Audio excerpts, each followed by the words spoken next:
Why your expensive organic potting mix is actually suffocating your rosemary. If your plant is turning brown, crispy, and dropping leaves, don't panic. It is not your fault. My grandmother used to grow massive rosemary bushes in the worst, rockiest dirt imaginable. She never bought fancy fertilizers. She always told me the lazy gardener's way is the only way. And she was right. You're not killing your rosemary because you're lazy. You're killing it because you're caring too much. That expensive organic potting mix and your tidy watering schedule are the two #1 killers. In the next 10 minutes, I'll give you 5 techniques, total cost almost $0, that turn any struggling rosemary into a strong, bushy plant you can harvest from all year.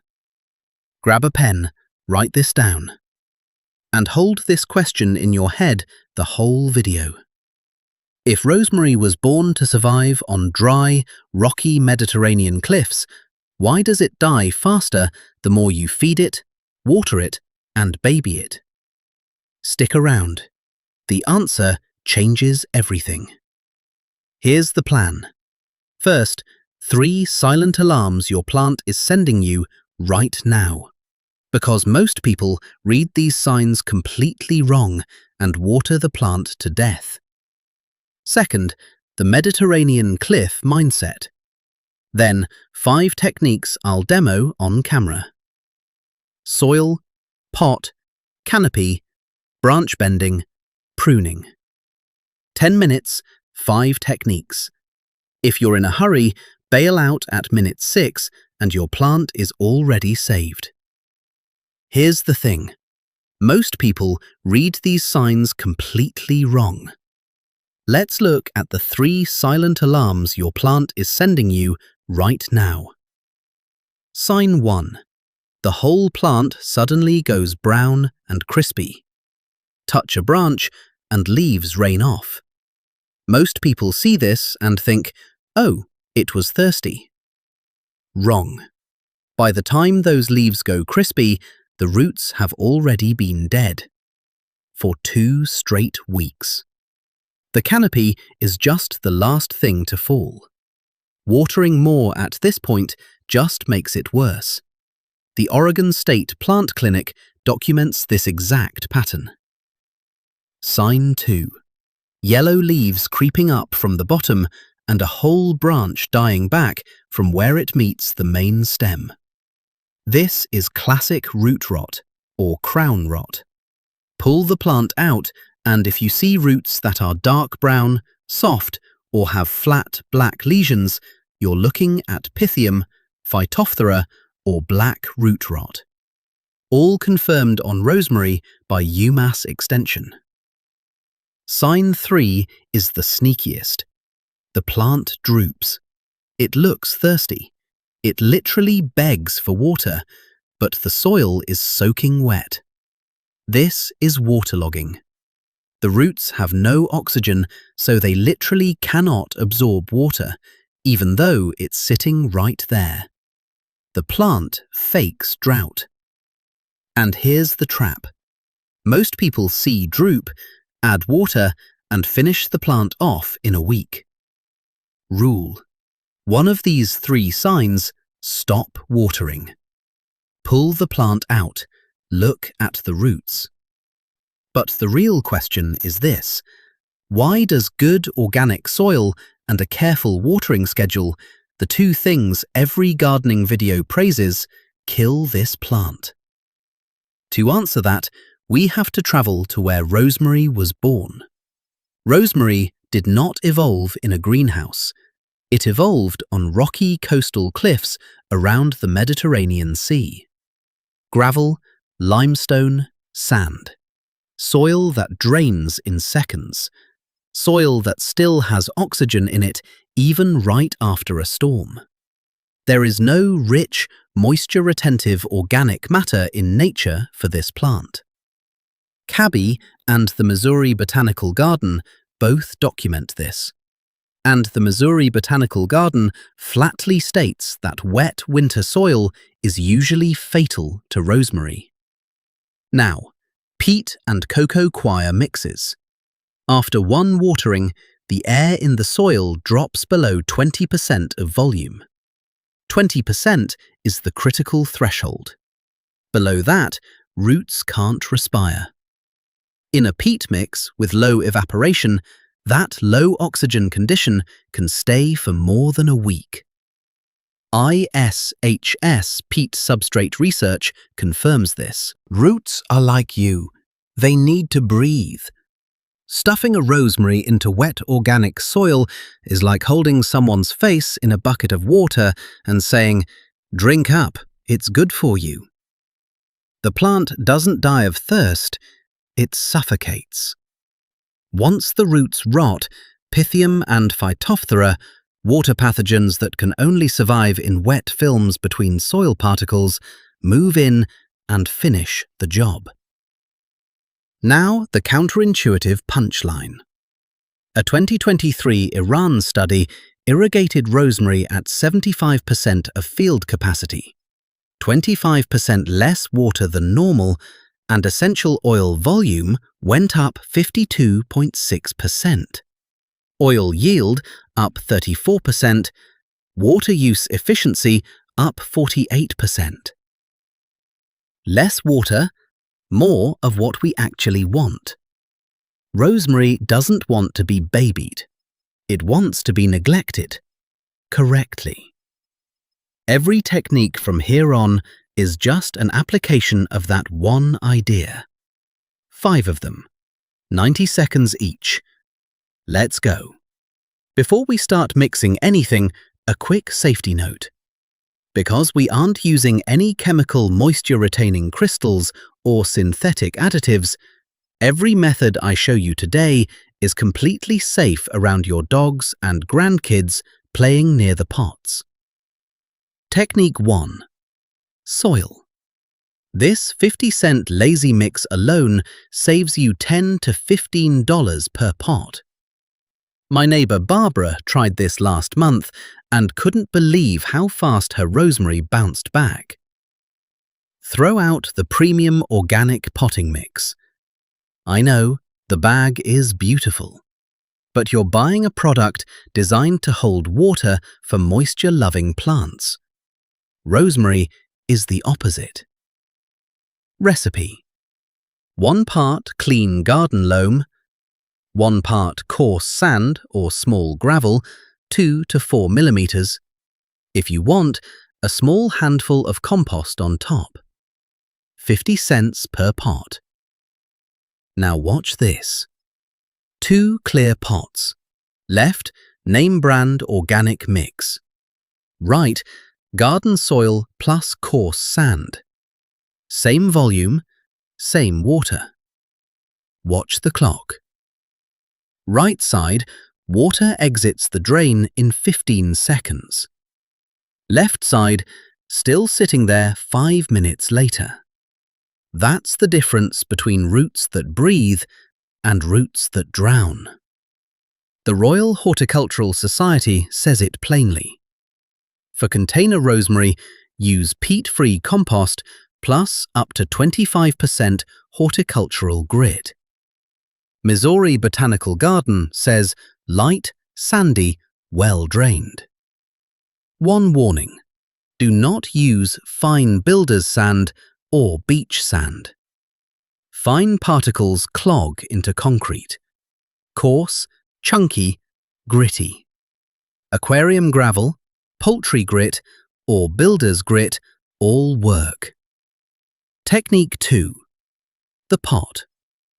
Unglazed terracotta. Just clay. No shiny coating, no paint. The pot should only be 2 to 5 centimeters wider than the root ball. Do not go bigger. A big pot full of wet soil is a swamp with a rosemary on top. Why terracotta? Clay is porous. Water and air move through the wall. Nebraska Extension calls it a wick. The clay literally pulls moisture out. Soil dries much faster than in plastic. Simple test. Same soil, same plant, same water. 1 terracotta, 1 plastic. Weighed every day for a week. The terracotta lost about 30% more water to evaporation. That's 30% less time in a swamp. Plastic pots aren't evil.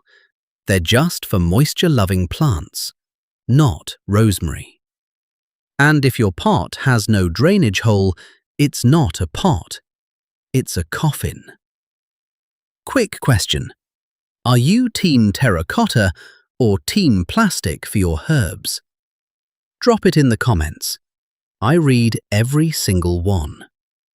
And if you want a new lazy gardening secret every single week, hit subscribe. Stop wasting money on dead plants. Now, the next one isn't really about looks. It's about saving your plant from a fungus called botrytis that 90% of home growers have never heard of. Technique 3. Opening the canopy. Once a year, after spring flowering, look at the center of the plant. Branches crossing, branches growing inward, branches shading the middle. Clean pruners remove them all the way back to where they come out of a bigger branch. Not a tip cut, a structural cut. You're making windows, windows of light, windows of air. Leaves in the middle can finally dry after rain. Botrytis and powdery mildew need still, humid air. The Pacific Northwest Plant Disease Handbook specifically recommends spacing and pruning for airflow as a first defense against botrytis on rosemary. Most gardening videos tell you to prune for tidiness or harvest. I'm telling you to prune to keep it alive. Different mindset. Rule of thumb. Remove no more than 10% in this thinning pass, and always cut green, flexible branches. Never cut into the grey, woody trunk. Which brings us to Technique 4. Technique 4. Branch bending. You won't see this on most rosemary videos. I learned it from fruit tree orchardists. Pick 1 or 2 long, vertical, dominant branches. Slowly, gently, bend them toward horizontal. Tie them loosely to the pot rim or a stake with soft twine. Leave them for 3 to 4 weeks. Here's what happens. Plants have apical dominance. The growing tip of a vertical branch makes auxin, a hormone that flows down and tells side buds, don't grow. When you bend to horizontal, the tip loses grip. Gravity redirects auxin to the underside. Buds along the top of the bent branch get permission to grow. 3 weeks later, you'll see 4, 5, 6 new shoots from a section that was bare. Honest caveat. No peer-reviewed study tested this specifically on rosemary. The mechanism is well documented in fruit trees. I tried it on my own plants, and based on my own testing, it works beautifully on most healthy plants that still have flexible green branches. My neighbor Marcus thought I was crazy when he saw me bending stems with soft twine, until his own rosemary doubled in shoots 3 weeks later. Bend slowly. If you hear cracking, stop and come back tomorrow. 1 technique left, and I'll tie it to the weirdest study I found. An Iranian experiment proving that less water gives you a stronger, more flavorful rosemary. Technique 5. Pruning for branching. After flowering, shorten about 1/3 of each green shoot. Only the green, soft part. Never cut into the grey, woody wood. Rosemary almost never resprouts from old wood, So that's a one-way ticket to a bare stub. Cut just above a pair of leaves or just above a smaller side shoot. Back to apical dominance. The tip was making auxin, suppressing the buds below. Cut the tip, suppression is gone, and within 2 weeks, those buds wake up. Typically 2 or 3 new side branches per cut.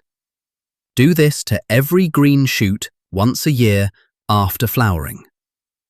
LSU Ag Center teaches this exact mechanism. RHS and Missouri Botanical Garden say the same. Tip prune. Stay in green wood, prune after flowering. And the payoff from that Iran study. 75% of field capacity, 25% less water, gave them a 52% increase in essential oil. Drier plant, more flavor. Stronger plant. It all connects. Less care, more life. Let's close the loop. Why does rich soil, a big pot, and lots of water kill rosemary faster? Because you're treating it like a rose. Rosemary isn't a rose. It's a tough little Mediterranean shrub that evolved on bare rock. Give it less, it will give you more. And this isn't just rosemary. Oregano, thyme, lavender, sage. Every Mediterranean herb plays by the same rules. I call it the lazy gardener principle. Doing less, correctly, beats doing more. One thing to do right now. Pause this video. Go to your rosemary. Squeeze the soil gently. If it's wet, put the plant down and don't water it for 5 days.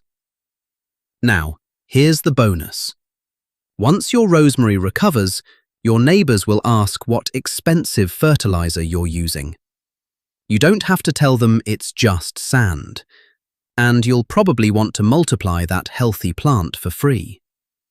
If the root ball is light and bone dry, or if you just want a backup, click the video on your screen.